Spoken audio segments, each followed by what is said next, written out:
இயற்கையை மருந்து சேனலுடைய மேலும் பல பதிவுகளை தெரிந்து கொள்ள இந்த சேனலை சப்ஸ்கிரைப் செய்யவும், பெல் பட்டனை அழுத்தவும். மேலும் மருத்துவரின் ஆலோசனை பெற இந்த வீடியோவில் உள்ள எண்ணிற்கு தொடர்பு கொள்ளவும். இயற்கை மருந்து நேயர்களுக்கு வணக்கம். நல்லதை பகிர்ந்து ஆரோக்கியமான சமுதாயத்தை உருவாக்கும் ஐயாவுக்கு என்ன சொல்றது, அவரை பற்றி சொல்லவே தேவையில்லை, அவ்வளோ வீடியோக்கள் போட்டார். மதிப்புக்குரிய மூலிகை சிகரம் ஐயா கிட்ட நான் ஒரு கேள்வி கேட்டேன். ஐயா, மாதவிடாய் நேரத்தில் பெண்களுக்கு ஏற்பக்கூடிய இந்த வயிற்று வலி, இடுப்பு வலியை சரி பண்ணக்கூடிய மூலிகைகள் இருக்கா அப்படின்னாக்க அந்த மூலிகை கிட்டே கொண்டு வந்திருக்காரு. அதை பற்றின முழுமையான தகவல் இந்த வீடியோவில் பார்க்கலாம். வணக்கம் ஐயா. வணக்கம் சார். ஐயா, பெண்களுக்கு இந்த மாதவிடாய் டைம் நேரத்தில் பார்த்தீங்கன்னாக்கா இடுப்பு வலி, வயிறு வலி எல்லாம் அதிகமாக இருக்கும். ஐயா, அவங்களுக்கு என்ன மாதிரியான மூலிகைகள் எடுத்தால் பயனுள்ளதாக இருக்கும்? அவங்களுக்கு இந்த மூலிகை வந்து மெயினான மூலிகை. அதாவது இது என்ன மூலிகைங்க? விருட்சி மலர்னுவாங்க. விருட்சி மலர். ஆமாம், விருட்சி பூ. இது வந்து பார்த்தீங்கன்னா வீட்டாண்ட வந்து பெரும்பாலும் இந்த ஷோவுக்காக வைப்பாங்க. ஆமாம், அழகுக்காக வைப்பாங்க. செவந்த கலர் ரொம்ப அழகாக இருக்கு பாருங்க, இதுக்காக வச்சு இது பயிர் பண்ணுவாங்க. ஆனால் இதில் இருக்கிற மருத்துவ குணம் வந்து அவங்களுக்கு சில வீட்டுங்களுக்கு தெரியாது, சில பேருக்கு தெரியும்.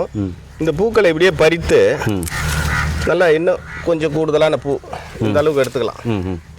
எடுத்துக்கிட்டு ஒரு 2 டம்ளர் தண்ணி வச்சு அதில் இதை போட்டு நன்றாக கொதிக்க வைக்கணும். கொதித்த உடனே வடிகட்டி பனகல் கண்டு கொஞ்சம் போட்டு இதை ஒரு 3 நாளைக்கு தொடர்ந்து அவங்க குடிச்சிட்டு வரும்போது அந்த மாதவிடாய் போது ஏற்படுகின்ற வயிறு வலி உடனே நிறுத்தும். அதற்காக இது பயன்படும். மாதவிடாயை வந்து சரியாக முறையாக 3 நாள் போக வைக்கக்கூடிய பூவும் இதுதான். ஓகே ஐயா, மாதவிடாய் ஒரு சிலருக்கு வர்றதில்ல, அவங்க என்ன மாதிரியான மூலிகை எடுக்கலாம்?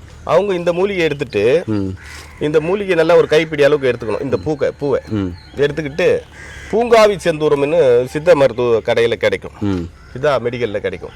அதான் பூங்காவின்னா பூங்காவின்ற ஒரு மண், அது அந்த மண்ணை சளிச்சிட்டு ரெட் கலராக இருக்கும்.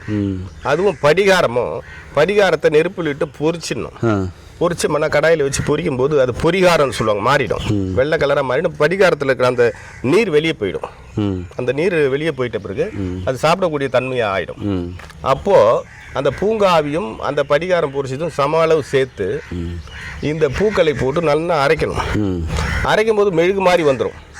அதை மிளகை விட கொஞ்சம் பெருசாக மாத்திரையாக உருட்டி காலை மாலை 2 மாத்திரை போட்டு மோர் குடிச்சிட்டு வந்தாங்கன்னா அந்த மாதவிடாய் போது ஏற்படுகின்ற அந்த வயிறு வலி, அந்த மாதவிடாய் வந்து சீரா அந்த 3 நாளைக்கு போகிறது சரி பண்ணி கொடுக்கும். போகாமே இருக்குது, உடம்பு குண்டாயிடும், உடம்பு வெயிட் ஆகிடும். அப்போ போகாமல் தடைப்படும் போது இது அவங்க தொடர்ந்து சாப்பிடும்போது அது போக ஆரம்பிக்கும்.